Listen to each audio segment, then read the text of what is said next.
Hi there, I'm Andrea Koppel, and it's time for coffee, the podcast where you get to hear firsthand what the jobs and careers that interest you the most are really like. Hey there, Java junkies. Welcome to another K-Cup mini episode of Time for Coffee. By the way, K-Cups come in 3 sizes, single, double, and triple shots, or roughly 1 minute, 5 minutes, or 10 minutes in length. So if you don't have time to throw back an entire caffeinated career conversation, these K-Cup mini episodes of T4C can give you a quick caffeinated fix, whether you're on the go or you only have a few minutes to binge. So grab your mug and take a chug, because it's time for a caffeinated career double shot K-Cup with my guest, Becky King.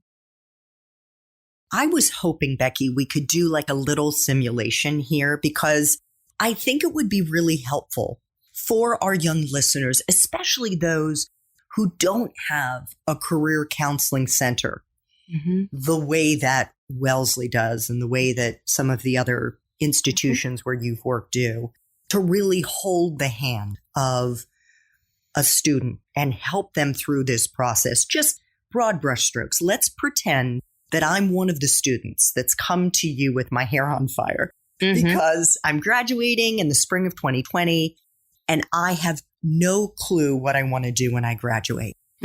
Where do you start in terms of advising them? Well, I think if they have some clarity about because it comes down to this, you need to be clear about your values, your interests, your personality preferences, and your skills and strengths. So if you're clear on these things, then we can discuss what would you like to be doing when graduation rolls around, at least in the short term. What do you think, you want to do when, May 20th hits and no longer on campus? What are you going to do? Then we can also have a discussion about in the long run, what do you think, down the road, maybe some bigger ideas of what you might have. We don't have to act on that, but it's good to kind of have that in the back of your mind. If somebody is not clear, what are you talking about? Values, interests, skills, strengths, what? I don't know. I don't really know what I'm good at. I don't know. That can often be the case. I know I'm good at being a student, right? I'm a good student. And beyond that, I don't know. Okay. So then we might have a discussion about how can we get some clarity on that? Well, you can start with some self-assessment, which is taking stock of what you do enjoy. So quite often a starting question might be, what brings you joy? What makes you happy?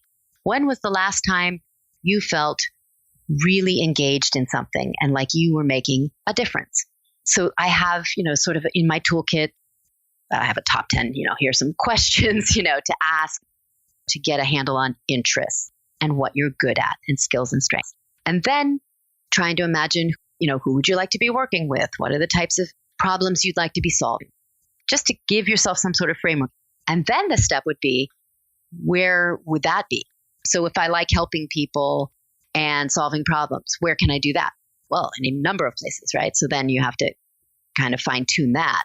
And then when it comes time to figure out what is out there in the world, anything from, and thank you again for having time for coffee, but there are also other places to find out what are people doing, right? Could you share some of those sites? Sure. Yeah. There are Idealist is a really wonderful nonprofit focused resource. So idealist.org, themuse.com is another good resource. And I think that there's a resource some schools subscribe to, what can I do with a major in? And that can kind of give you some brainstorming ideas. But frankly, if you don't have access to that, I would say the Occupational Outlook Handbook is a wonderful resource and everybody has access to that. It's free. And that can give you kind of a snapshot of what different people do, right? So if you're curious about what does it look like to be a high school English teacher, you can look that job up on Occupational Outlook Handbook. OOH or just ONET is another aspect of that. It's run by the Bureau of Labor Statistics, which sounds like something out of 1984 sci-fi. Yes, But the Bureau of Labor Statistics has a vast trove of data, and they have collected so much information about what people do in different career paths. And then there are different tools within that, right? So once you log into the site, you can find out different ways to combine some of your skills and interests into, oh, look at that. There's 10 jobs that match that. So that can be a really helpful starting point. And then exploring it by having interviews, informational interviews.